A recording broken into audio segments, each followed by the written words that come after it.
Good afternoon, ladies and gentlemen, the audience of the fourth ICComSET 2021. In this session, I'd like to present our research findings with the title Undergraduate's Perception on Language Learning Autonomy in English Communication, a case study at higher education. With our team members, Ms. Joyce, Mr. Alex John, and Mr. Vishnu Broto from Language Center Bina Nusantara University. Thank you for the opportunity for us to present these research findings. Allow me to start this presentation. In this part, we will explain the background of this research. We are all aware that education has undergone many changes time to time due to the influence of technology and unpredictable situations, especially during the pandemic. These changes must be addressed wisely because of the effects of the learning process for the students and the teaching, both inside and outside the classroom. In this sense, it requires new strategic, new breakthrough, because students and teachers must adapt to technology and conditions to be more creative, critical, initiative, and innovative. So this study aims to investigate the perception of undergraduates on learning autonomy, especially in language, based on the learning strategies. When we talk about learning English, the scope is in higher education in this context. We know that the process of English learning is one of the most important concerns, especially in this situation. We learn, the students learn, and they have some experiences combining the technology and face-to-face mode, or we know it as the hybrid learning. On the other hand, learning autonomy also drives the learners to achieve the learning objectives and the outcomes, especially in English communication. The learner experiences many learning strategies, both direct and indirect strategies. As a result, it also creates an autonomous learning environment. It provides a greater flexibility for learners to explore. In this section, we will look over the literature studies. With today's technology, students could learn any knowledge and skills such as foreign language through different forms and methods. And one of the best ways to learn is by experiencing it. This type of learning is best represented by Cobb's theory of experiential learning. According to Cobb, the word experiential refers to a learner's learning process that is based on internal and external factors in learning, such as behavior, reinforcements, and interventions that influence the subject's conscious and unconscious experience in learning. Cobb's basic concept of this theory is learning through the life experience of the learner. This can be done through internships, fieldwork projects, or any kind of learning that requires learners to feel and experience the process of learning. Burston, moreover, stated that due to digital technology, many learners have moved towards being independent learners. Nowadays, with the rapid development of the handheld digital assistant gadgets, learners could gain full control of the process of learning, such as deciding the subject they want to learn and how they want to learn it. Bring your own devices, or BYOD terminology, is an approach where learners can customize their learning based on their needs and preferences. These features are relevant to Cobb's notion about experiential learning, although in this case, the biggest difference would be in the actual implementation of the experience, which is conducted virtually. However, with good instructional learning design, a digital learning app could imitate actual real learning with the help of virtual reality or augmented reality technology. In relation to language learning, Many companies offer an app that could support learners to learn independently. This mobile assisted language learning, or MALL or more, has attracted many researchers to learn about its effectiveness and its impact on the attitude of learners. Language learning apps such as Duolingo or Memrise have developed their programs based on a mobile learning platform, and it can be accessed through users' handheld gadgets, including mobile phones. Shadif in 2018 has investigated that combining BYOD and MOL has positively encouraged learners to be independent and autonomous. In his experimental research, it was shown that students learned better when they were allowed to work with the help of mobile apps. In terms of learning preferences, learners prefer to work collaboratively rather than individually, which was supported by the mobile learning technology they use. The BYOD MOL approach also supported learners to become autonomous learners. In 2001, Chan stated that an autonomous learner is someone who can conduct a self-regulatory step such as setting learning goals, study plans, making reflections, and making evaluations. By referring to these characteristics to make someone to be an effective autonomous learner, he or she should be well organized and able to work effectively both together individually and collaboratively. Besides learners' motivation and self-awareness, many researchers believe that the effectiveness of learning autonomy depends on various factors. Among these requirements, an effective strategy and design instruction is considered a principal factor that contributes to the success of learning process. Although learning technology, such as mobile app, could give positive impacts on learning, it wouldn't be effective if it is not supported by well-designed learning strategy. The principle of combining pedagogical knowledge with technology is best represented by Mishra and Kohler's TPCK, Technological Pedagogical Content Knowledge. The TPCK is focusing on finding the impact of how technology on instruction, including how learners process information. For a teacher, this theory can be used to find a better technique and or methods to be used in a technology-rich classroom. This theory also explores the basic understanding of learning and teaching using technology. From all the discussions about establishing a system that can encourage autonomous learning, the most effective way is to create an autonomous learning environment that provides greater flexibility for learners to explore. Snowden also stated that learners can get a better level of engagement and develop their learning autonomy by changing the structure of the classroom.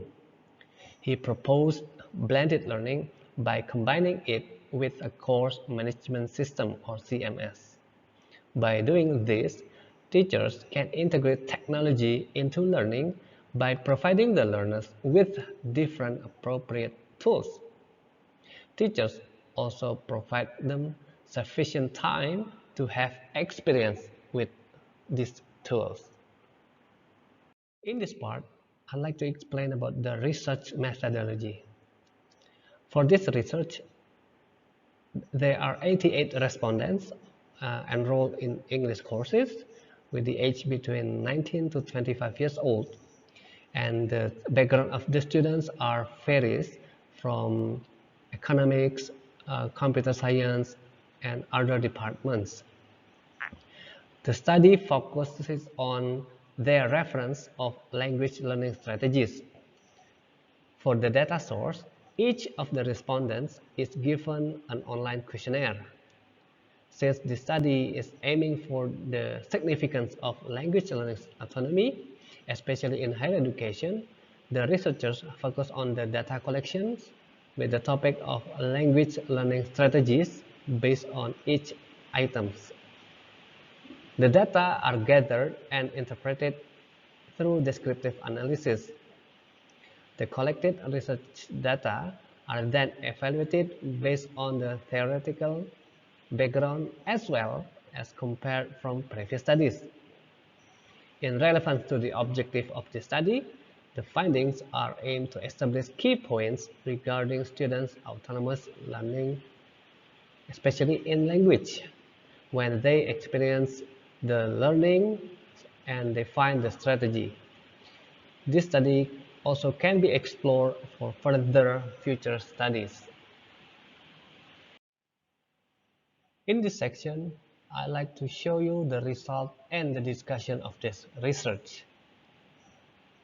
Look at the pictures. The following findings show the perception of undergraduates on language learning autonomy based on their learning strategies. There are two main findings of this study. The first one is undergraduate language learning strategies. From the figure, we can see that the indication of the learning strategies are used by undergraduates in their study during the process of learning the English. In the first figure, it describes the language learning strategies implemented by undergraduates. The majority of them use effective strategies with 26% of the total respondents. Following with that, 24% of undergraduates, they use memory strategies, and 80% perform metacognitive and cognitive strategies. And the last one, 13% of total respondents, they use compensation strategies. In general, these findings explain that language learners in this study most often experience anxiety, emotion, and even culture shock while learning a foreign language. They believe by applying effective strategies, those negative factors such as low motivation, negative attitudes, and anxiety can be minimized by the help or support from others, such as their teachers and their peers. And then, the second finding is undergraduate learning strategies that support learning autonomy. In supporting language learning autonomy, undergraduates who were respondents of this study answered 38 items of statements that represent language learning strategies they perform to achieve language learning autonomy. Look at the picture 2. In this figure, undergraduates' performances on language learning strategies fell into 5 aspects, such as metacognitive, memory, compensation, cognitive, and affective. Among 5 sets of language learning aspects, the most frequent strategies accomplished is affective strategies. Some experts offer many different definitions of language learning strategies. Oxford describes and classifies them into 6 classes, which are divided into 2 major classes, such as direct and indirect strategies. O'Malley and Cabot, on the other hand, classify them into 3 different types: metacognitive, cognitive, and affective strategies.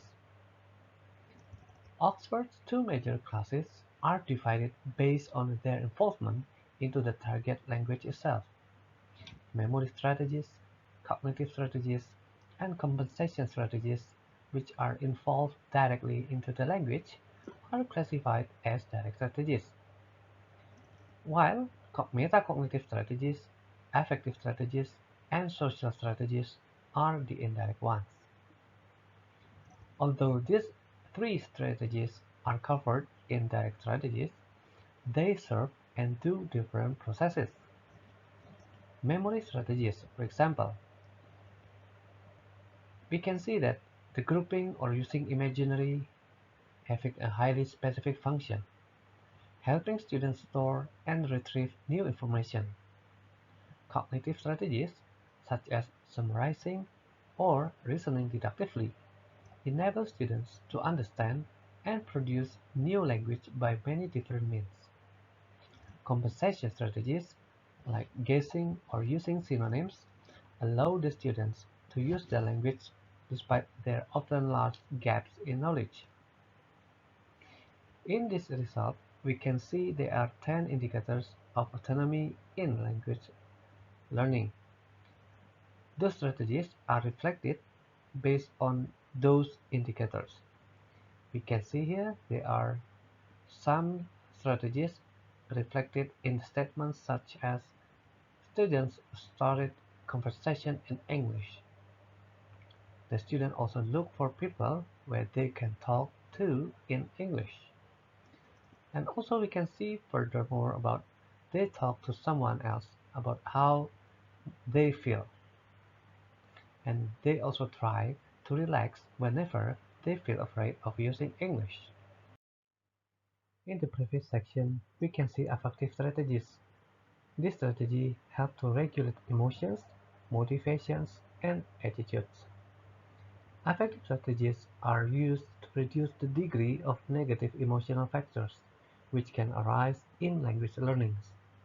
For instance, under the item "Lowering learners' anxiety", there are few strategies, such as using progressive relaxation, deep breathing, or using music. Furthermore, the second one in this slide we can see the memory strategies. In English language learning, memory strategies are helpful for storing and retrieving information related to language. There are four main types of memory activities. The first one is creating a mental linkage, and then we can see how it will be applied, such as the using of images or sounds, and then reviewing well, and finally employing in action.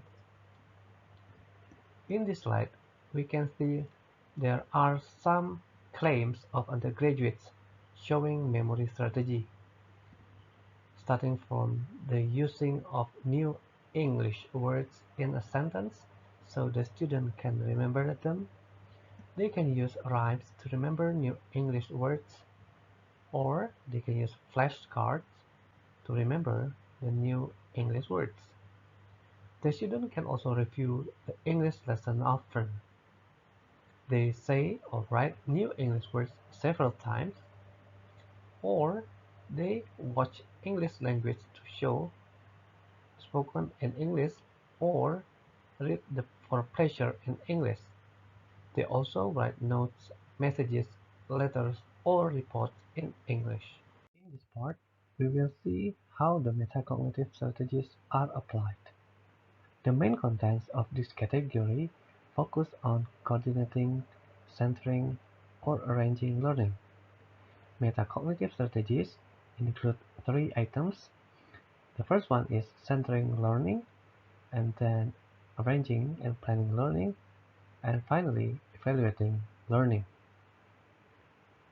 Moreover, O'Malley and Cammett explain about the several prominent strategies related to metacognitive aspect.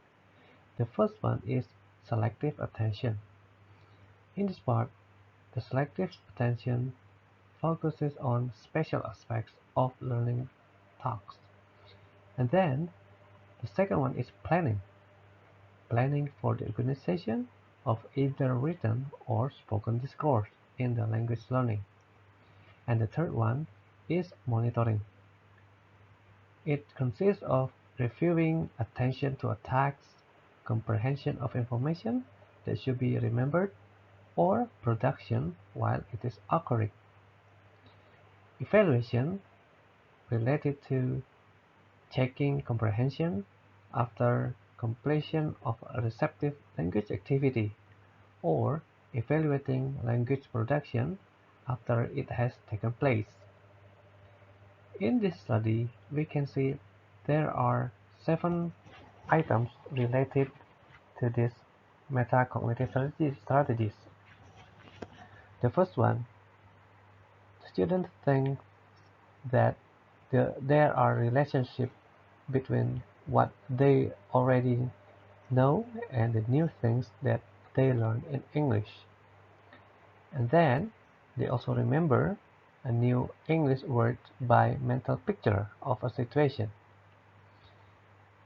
And then we can see if the student cannot think of an English word, they use a word or phrase that means the same thing. And then they also notice that the English mistakes and then also use that information to help them to do better.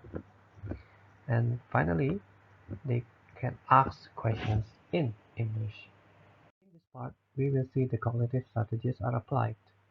Cognitive strategies are one type of learning strategy that learners use in order to learn more successfully.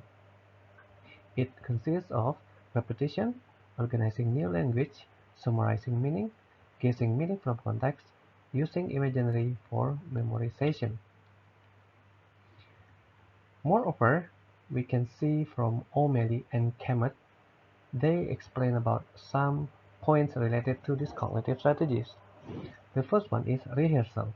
It means the student repeats the names of items or objects to be remembered. And the second one is organization. It means how they group or classify words, terminology, or concepts according to their syntactic or semantic attributes. And it also talks about inferencing. It means how they use information in text to guess meanings of new linguistic terms, predict outcomes, or complete missing parts. Summarizing. It means how they can synthesize what one has heard to ensure the information that has been retained. And it also related to deducing, how they apply the rules to the understanding of language, imaginary, transfer, and elaboration.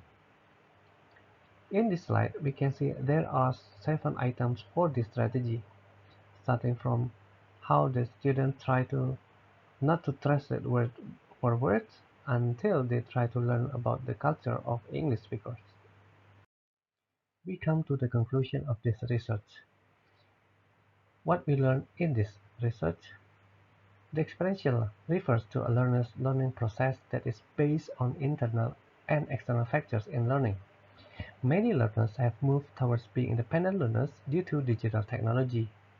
Combining BYOD and MAL has positively encouraged learners to be independent and autonomous.